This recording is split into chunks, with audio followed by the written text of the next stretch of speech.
Sur le plateau de C'est à vous, l'auteur du livre Enquête sur les EHPAD privés Les Fossoyeurs a fait une révélation choc. On lui aurait proposé beaucoup d'argent pour ne pas aller au bout de son travail, une déclaration qui laisse bouche bée la présentatrice Anne-Elisabeth Lemoine. Après de 3 années d'enquête dans les EHPAD privés, le journaliste Victor Castanet a dévoilé à la presse en ce mois de janvier son livre, Les Fossoyeurs, édition Fayard. Ces interventions médiatiques ont fait l'effet d'une bombe, au point de faire chuter la cote en bourse du groupe Orpea, pointé du doigt dans cet ouvrage qui met en lumière la maltraitance subie par les personnes âgées, dans les établissements spécialisés du groupe. Sur le plateau de C'est à vous le 25 janvier, l'auteur de cet ouvrage édifiant a révélé avoir été approché, avec beaucoup de billets d'euros pour se taire. Quand le chroniqueur Mathieu Béliard souligne que l'auteur des Fossoyeurs s'est vu proposer de l'argent pour arrêter d'enquêter, Victor Castanet développe le sujet. J'ai subi pendant cette enquête un certain nombre de pressions pour éviter d'aller au bout de cette investigation.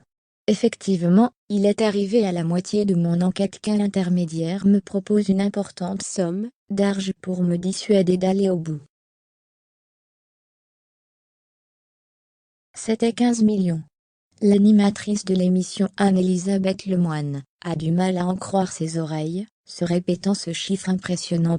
Réactions immédiates. Sans surprise par contre, les affirmations du journaliste indépendant sur des personnes âgées rationnées ou laissées sans soins pendant des jours face à l'obsession de la réduction des coûts au sein des maisons de retraite Orpi, qui se traduit par de graves dysfonctionnements, a suscité des turbulences boursières pour le groupe et les protestations outrées de sa direction.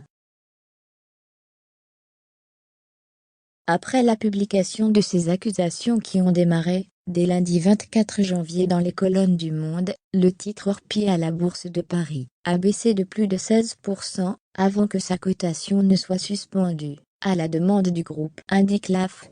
Et d'autres gestionnaires privés de maisons de retraite ont également fait les frais de cette polémique. Au cours de la séance, le titre Korian a perdu plus de 14%, et celui de LNA Santé plus de 5%, dans un marché globalement en très forte baisse de près de 4%. Nous contestons formellement l'ensemble de ces accusations, que nous considérons comme mensongères, outrageantes et préjudiciables, a réagi dans un communiqué la direction d'Orpi transmis à l'AF, fustigeant des dérives sensationnalistes et une volonté manifeste de nuire. Le groupe indique avoir saisi ses avocats pour donner toutes les suites, y compris sur le plan judiciaire, à la publication du livre, afin de rétablir la vérité des faits. Nous avons toujours placé la qualité avant le financier, s'est défendu lors d'un point presse le directeur général du groupe, Yves Lemasne. Selon lui, les témoignages à charge recensés dans le livre émanent d'une minorité d'anciens collaborateurs de l'entreprise, qui ont nourri une rancœur à son encontre après l'avoir quitté. Le directeur général pour la France, Jean-Christophe Romercier, a formellement démenti les accusations portant sur de supposés rationnements, notamment des protections hygiéniques des résidents.